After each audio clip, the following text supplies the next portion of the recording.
इन दूसरे की देख लो ना, टोपी कैसी है, श्वेत है। सभा के लोगों से और पूछ लेता हूं, जो भिंडी समाज ने ये टोपी विद्वानों को पहनाई है, वो श्वेत टोपी है कि काली? देखो विवेक से बोलना आप लोग। ये जो टोपियां पहनाई है, ये श्वेत टोपी पहनाई है कि काली टोपी पहनाई है? श्वेत है ना। टोपी कैसी है? टोपी कैसी है? टोपी कैसी है? पकड़ो शब्द को। टोपी शब्द भिन्न है और श्वेत शब्द भिन्न है। टोपी शब्द भिन्न है और श्वेत शब्द भिन्न है। यदि टोपी मात्र कहने से मेरे मित्र काली भी उठा के ला सकता है, लाल भी उठा के ला सकता है। टोपी वस्तु है, टोपी लक्षण नहीं है, और श्वेत उसका लक्षण है, वस्तु नहीं है। ओहो, अब लक्षण दो रूप है, एक अनाथ भूत, एक आत्भूत। अनाथ भूत से तो वस्तु सर्वथा लक्षण से भिन्न ही होती है। टोपी वाला पुरुष वो तीन काल में एक नहीं हो सकता, पर आत्मभूत लक्षण जो होता है वो ज्ञानी द्रव्य से अभिन्न होता है। इसलिए टोपी ही श्वेत है और श्वेत ही टोपी है। ज्ञानी आत्मा है, वो आत्मा ही ज्ञान है। हो आत्मभूत लक्षण है, फिर भी भिन्नत्व करोगे। संज्ञा लक्षण प्रयोजन की दृष्टि से भिन्नत्व है, अधिकरण की दृष्टि से अभिन्नत्व है। इसलिए इस प्रकार का लक्षण होता है इत्तम भूत लक्षण। इत्तम भूत लक्षण, आत्मभूत अनात्म, दो प्रकार का लक्षण है। अब जो मैं व्याख्यान कर रहा हूं, इस व्याख्यान के अनुसार दुनिया चलती है, पर विषय इतना है कि दार्शनिक दृष्टि, शास्त्रीय भाषा को नहीं जानते, इसलिए आप बोल नहीं पाते हो, वो जानते सब हो। मां, तुम्हारे घर में घी का घट भी है, अचार की बन्नी भी है। कोई घी का घड़ा नहीं होता जिसमें में घृत रखा है, उसको लक्षण आपने बनाया अनाथ भूत, बराबर। और ज्ञानी घी में चिकनाई है, घी में चिकनाई है, ये क्या है? आत्मभूत। मतलब ये घी को चिकनाई को अलग नहीं कर सकते, लेकिन चिकनाई कहे बिना घी का परिचय नहीं हो सकता। ऐसे ज्ञान दर्शन जो है, पहले भिन्न कहिए, भिन्न नहीं कहेंगे तो द्रव्य का लक्षण नहीं होगा, और लक्षण नहीं होगा तो मित्र अन्य द्रव्यों से हम चेतन द्रव्य को भिन्न कैसे दिखा पाएंगे? जड़ से चेतन का अत्यंता भाव यदि कोई बता रहा है तो उसका नाम आत्मभूत लक्षण, बराबर। लेकिन 47 शक्तियां परस्पर में तत् नहीं है, अतत हैं। और यदि विनोद पंडित यूं कहें कि जो ज्ञान दर्शन शक्ति है, ज्ञातृत्व दर्शनत्व शक्ति है, यही सुखबीर रूप है, संज्ञा लक्षण प्रयोजन से भेद है, ऐसा कभी भूल के मत कहना। अब नहीं कहना पंडित, बराबर।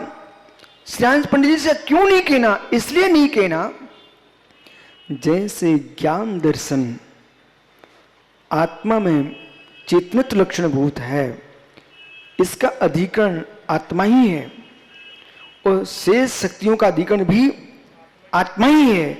अधिकरण की दृष्टि से एकत्व सभी शक्तियों में है, लेकिन अपने अपने स्वभाव की दृष्टि से किंचित मात्र भी एकत्व नहीं है। स्वभाव की दृष्टि से एक भी में लक्षण एकत्व नहीं है, संज्ञा की दृष्टि से एकत्व नहीं है, और प्रयोजन की दृष्टि से भी एकत्व नहीं है, मात्र अधिकरण की दृष्टि से एकत्व है। अब ये सामान्य जीव भी है, इनको कैसे समझाएं? सुनो, आपके पास नाक है कि नहीं? समझ नहीं, मेरे पास नाक है, कान है, मुख है, जिह्वा है, पीठ है, पेट है, एक है, एक है। कौन बोल रहा है एक? खड़ा हो जाओ जल्दी, जो एक बोल रहा है उसको खड़ा होना जल्दी। समय नहीं है, तुम घबराओ मत, खड़ो जल्दी। ओ, अब नहीं खड़े होंगे परमेश्वरी। विनोद छाबड़ा, खड़े हो मित्र। नाक है, पीठ है, पेट है, हाथ पैर है, एक है, एक है। ज्ञानी, ये सब तुम्हारे पास हैं। अधिकरण की दृष्टि से शरीर सबका एक ही है, इन सबका अंग, लेकिन अंगी एक है। अंगी एक है, अंग अंग एक नहीं है, अनेक है। अंग अंगी में भेद नहीं करोगे तो अनर्थ हो जाएगा। और छावड़ा कहेगा कान से मैं सोना चाहता हूं, उसकी आंखें बोल रही कान से मैं सोना चाहता हूं। जो जो लोग आए चोर डाकू, तुम सबको देखते रहना। कहेंगे पागल, सुन में अहिमेंद्र अहिमेंद्र, जैसे सुरख का अहिमेंद्र किसी का काम नहीं करता है, ऐसे एक इंद्री दूसरी इंद्री का काम नहीं करती है, अहिमेंद्र के समान है। ऐसा भगवान नेमिचंद सिद्धांत गुरुदेव ने गोमट सा जीव कांड में कहा है, इंद्रियां अहिमेंद्र होती है, कोई इंद्री दूसरी इंद्री का काम नहीं करती है। यद्यपि अब पकड़ना, सारे कान इंद्रियों के लब्धोपयोग भावेंद्रियम, भावेंद्रिय जो ना आत्मा का ही पड़मन चल रहा है। द्रवेंद्रियों भिन्नत्व है, पर द्रवेंद्रियों भिन्नत्व होने पर भी जिस जिस प्रदेश पर द्रवेंद्रिय है वहां वहां भावेंद्रिय का काम भी वैसे ही होता है। वहां पर यानी भावेंद्रिय भी दूसरे भावेंद्रिय के क्षोभसम का काम नहीं कर सकती है। इसलिए कोई भी इंद्री किसी दूसरी इंद्री का काम जैसे नहीं करती है, ऐसे ही आत्मा की जो 47 शक्तियां हैं, उन 47 शक्तियों में कोई भी शक्ति दूसरे शक्ति का कार्य नहीं बनती, कारण भी नहीं बनती। बराबर समझ में आ रहा ना भैया? इसलिए नरेंद्र भैया समाधान हो रहा है कि नहीं? जब पूरी तरह हो रहा है तो बेचारे श्रेयांश को क्यों तुम चिल्ला रहे थे? लेकिन जब तक ऐसा होगा नहीं तब तक गोष्ठी का आनंद भी कैसे आएगा? लेकिन अब आपका जब आलेख होगा, अब आपको बहुत संभल के पढ़ना पड़ेगा। क्यों? एक ज्ञानी सोच रहे ने हमारा मंगलाचरण किया है तो इनका हम भी मंगलाचरण करेंगे। बैठो ज्ञानी, अब तटस्थ हो जाइए। साधारण असाधारण सारस्वत सागर समाधान हुआ। जो असाधारणपना है, जो साधारणपना है, वही जीव का असाधारणपना है। किस दृष्टि से? अचेतनत्व की दृष्टि से। मात्र अस्तित्व वस्तुत्व आदि जो हैं, ये सारे धर्म आत्मा में अचेतन हैं। ज्ञान दर्शन जो है, प्रमेयत्व आदि धर्म है, अचेतन है। ज्ञान दर्शन मात्र चेतन है, और चेतन गुणों के द्वारा ही आत्मा संपूर्ण धर्मों का भेदन करती है। वेद वेदक भाव, बहिर्व्याप्य व्यापक भाव, अंतर्व्याप्य व्यापक भाव। बहिर्व्याप्य व्यापक भाव से, बहिर्व्याप्य व्यापक भाव से जो तुम जान रहे हो, ओह ज्ञानियों, वो इंद्रियों से जानते हो। बहिर्व्याप्य व्यापक भाव से जो आप जानते हो वो इंद्रियों से जानते हो। वो अंतर्व्याप्य व्यापक भाव से जो तुम जानते हो निज की आत्मा को जानते हो। अंतर्व्याप्य व्यापक भाव से पर वस्तु को नहीं जाना जाता। छद्मस्त पर सर्वज्ञ देव मुझे न जानता है न मुझे देखता है। सर्वज्ञ देव न मुझे जानता है न मुझे देखता है। जैसा विशुद्ध सागर अपने को जानते देखते हैं, वो सामर्थ्य सर्वज्ञ में नहीं है कि मुझे जान सके, मुझे देख सके। भगवान में कोई योग्यता नहीं। अतुल बल के धारी, अनंत ज्ञान के धारी होने पर भी वे मेरे बारे में पंडित कुछ नहीं जानते। आपके बारे में जानते हो तो आप जानो। भगवान सर्वज्ञ। अब मैं धीरे से चलता हूं। अभोक्तत्व अकृतत्व की ओर। भगवान सर्वज्ञ देव मुझे किंचित मात भी नहीं जानते। वो मुझे ही नहीं, मैं यूं मानता हूं, वो मैं ही क्यों मानूं? ध्रुव सत्य यही है कि जगत के किसी भी द्रव्य को सर्वज्ञ न जानते हैं न देखते हैं, क्योंकि परमा दृष्टि से सर्वज्ञ सर्वज्ञ नहीं, सर्वज्ञ आत्मज्ञ है। जानते पश्यति शब्दम विभार निर्णय, जानते देखते सर्वज्ञ विभारने से जानते पश्यति पालम निश्चय दो। निज आत्मा को जानते हैं, निज आत्मा को देखते हैं, ये परमा दृष्टि निश्चय दृष्टि है। मेरे मित्र, जैसा अंतर्व्याप्य व्यापक भाव से, जैसा अंतर्व्याप्य व्यापक भाव से मैं विशुद्ध सागर नाम का एक जीव, उसमें सागर हटा दो और विशुद्ध सागर हटा दो और देह का परिचय हटा दीजिए, मात चैतन्य आत्मा, शांत आत्मा भी हटा दीजिए। जो आत्मा शब्द है वो जीव नहीं है, जो जीव शब्द है वो जीव नहीं है, जो ज्ञायक शब्द है वो ज्ञायक नहीं है, जो अभोक्तत्व शब्द है वो अभोक्तत्व नहीं है, जो अकर्तत्व शब्द है वो अकर्तत्व नहीं है, पर जो है सो है, अवाच्य है।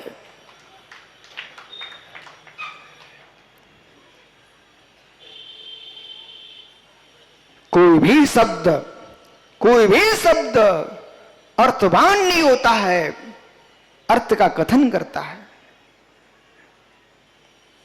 पुनः कहता हूं, कोई भी शब्द अर्थवान नहीं होता है, अर्थ का कथन करता है। स्वयं में अर्थ होता है, पुद्गल की पर्याय शब्द है। समझो बाद में कहोगे क्या बोल दिया है पंडित साहब, कोई भी शब्द स्वयं में अर्थवान नहीं होता है, जैसे कि इंद्रियां।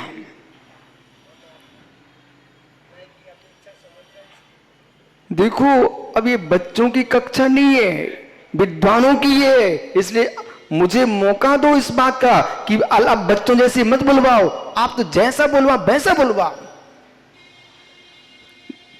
4 महीने से पंडित बोल रहे हैं बच्चों की भाषा में, अब तो विद्वानों की भाषा चलने दो ना। हे जीव, विषय को पकड़ो, और यदि समंत्र बद्ध के भगत हो तो आप मेरे विषय को समझ जाइए मैं क्या बोल रहा हूं। समंत्र भगत के, समंत्र बद्ध के भगत हो नरेंद्र भैया, तो समझिए मैं क्या बोल रहा हूं। और समंत्र भारती ज्ञानी स्पर्श रस गंध वर्ण शब्दस्थर्था। क्या है विद्वानों, लोग जानते सब हैं, विषय को लगाना कहां है। स्पर्श घ्राण चक्षु श्रोत्राणी, ये तत्वासु से बोल रहा हूं। 5 इंद्रियां हैं, 5 इंद्रियां 5 इंद्रिय के विषय नहीं है।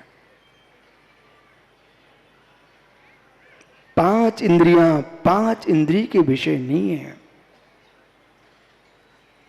यदि आपके नेत्र भी हैं डॉक्टर सुशील भैया, आपकी आंखें भी दूसरे का विषय है, आपका आंखों का आपके विषय नहीं है।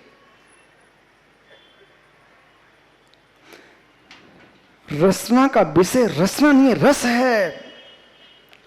स्पर्शन का विषय स्पर्शन इंद्रिय नहीं, स्पर्श है। चक्षु का विषय चक्षु नहीं है, वर्ण है। घ्राण का विषय घ्राण नहीं है, गंध है। ओह, समझ में आ रहा ना। ऐसे जैसे इंद्रियां शम को विषय नहीं करती, पर को विषय करती हैं, इसलिए आत्मा जो यूं कहते हैं ना, छावड़ा जैसा जीव कहता, ओ हो, दिख गई भगवान आत्मा श्वेत है। अरे मित्र, जो चक्षु का विषय ही नहीं है। इंद्रियां अतीन्द्रिय को ग्रहण करती ही नहीं। इंद्रियां अतीन्द्रिय को ग्रहण करती नहीं। मुझे तो घोर आश्चर्य यूं लगता है कि राकेश श्रेयांश बड़ो जैसे विद्वान ऐसे बैठ जाते हैं और ऐसे बैठ करके उनके चारों तरफ किरणें फूट रही है और किरणें फूट रही है जैसे तीर्थंकर प्रमाण भामंडल होता ना, ऐसे इनके फोटो छपते हैं लोगों के और किरणें फूट रही। पूछो क्या है? बोले आत्मा की रोशनी है। अरे ज्ञानियों, रोशनी स्वयं पौधगलिक है, वो आत्मा कैसे हो गई?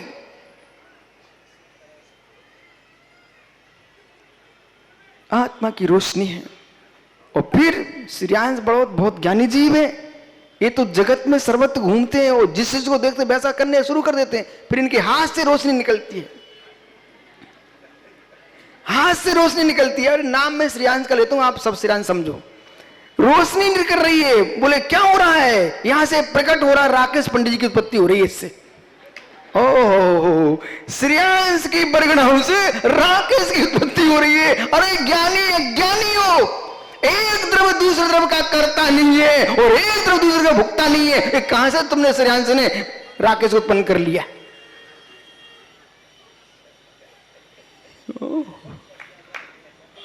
ये तुमने क्या कर लिया कि इनकी छवि है, ये उनकी छवि है। ज्ञानियों, विश्व में एक बार श्रवण संस्कृति है यूं कहती है, कोई किसी की छवि नहीं, प्रत्येक वस्तु स्वतंत्र है।